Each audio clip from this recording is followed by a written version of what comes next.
संगम की रेती पर जहां कभी मोक्ष की तलाश होती थी और श्रद्धालु अपनी देह के साथ साथ आत्मा को शुद्ध करने आते थे, वहां अब रील और रीच की तेज तलाश हो रही है। प्रयागराज का माघ मेला, जो कि कभी कल्पवासियों के कठोर त्याग, अध्यात्म की गहराई और हमारी प्राचीन संस्कृति का दर्पण हुआ करता था, अब वो वायरल होने का नया लॉन्च पैड बन गया। महाकुंभ में माला बेचने वाली मोनालिसा क्या मशहूर हुई और उसे बॉलीवुड फिल्म का ऑफर क्या मिला? अब तो मानो संगम के तट पर माला बेचने का धंधा कम और मॉडल बनने का क्रेज ज्यादा हो गया। भक्ति और श्रद्धा के इस केंद्र में अब मंत्रों के जाप से ज्यादा कैमरों के शटर की आवाजें गूंज रही है और ये बदलाव हमारी सामाजिक सोच पर एक तीखा कटाक्ष भी बन गया। महाकुंभ के बाद अब माघ मेले में मोनालिसा की दो उत्तराधिकारी चर्चा में हैं, चर्चा के केंद्र में हैं। पहली हैं अफसाना पवार, जो कि मध्य प्रदेश के खंडवा से आई, और संयोग देखिए कि वो भी मोनालिसा की रिश्तेदार हैं। संगम नोज के पास अब अफसाना माला बेचने जब निकलती हैं तो श्रद्धालुओं की भीड़ माला खरीदने के लिए नहीं बल्कि उनके साथ सेल्फी लेने के लिए टूट पड़ती है।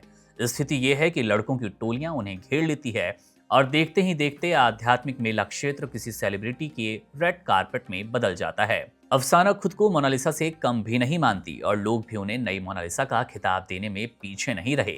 यह विडंबना है कि जिस मेले में लोग सादगी और वैराग्य सीखने आते हैं, वहां अब सादगी को भी मेकअप और कैमरे के फ्रेम में तौलकर वायरल किया गया। वहीं दूसरी ओर चर्चा में है बासमती, जिन्हें कुछ लोग सपना कहकर बुला रहे हैं। बासमती सिर्फ माला ही नहीं बल्कि दातून भी बेचती हैं, लेकिन उनकी कजरारी आंखें और चेहरे का अनोखा मेकअप मीडिया और सोशल मीडिया इन्फ्लुएंसर्स के लिए बड़ा कंटेंट बन गया। बासमती की नाक में 3 नथ और कान के कुंडल लोगों को इतना प्रभावित कर रहे हैं कि उनकी कमाई ही रुक गई। वे खुद कहती हैं कि लोग उनके पास दातून या माला लेने नहीं आते बल्कि उनका इंटरव्यू लेने और वीडियोस बनाने आते हैं, जिससे उनका असली काम प्रभावित हो रहा है।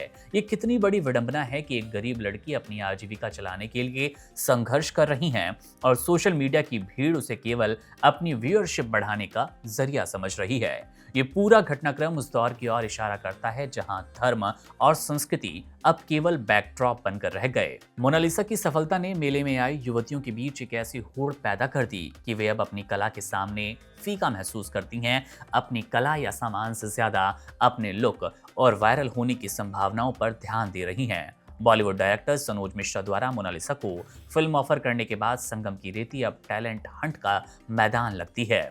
जिस पवित्र भूमि पर कल्पवासी एक महीने तक जमीन पर सोकर एक समय भोजन कर ईश्वर की आराधना करते हैं, वहां अब लोग इस तलाश में घूम रहे हैं कि अगली मोनालिसा कौन होंगी। आज का दौर ऐसा ही है। अगर आप संगम पर श्रद्धा से डूबे किसी कल्पवासी की कहानी सुनाएंगे तो शायद लोग उसे अनदेखा कर दें, लेकिन अगर कोई माला बेचने वाली लड़की अपनी आंखों के काजल से कैमरा जीत ले तो वो रातों रात नेशनल क्रश बन जाती हैं। ये हमारी बदलती मानसिकता और डिजिटल युग का वो चेहरा है जिसने आस्था के नाम पर आस्था के सबसे बड़े केंद्र को भी एक तमाशे में बदल दिया।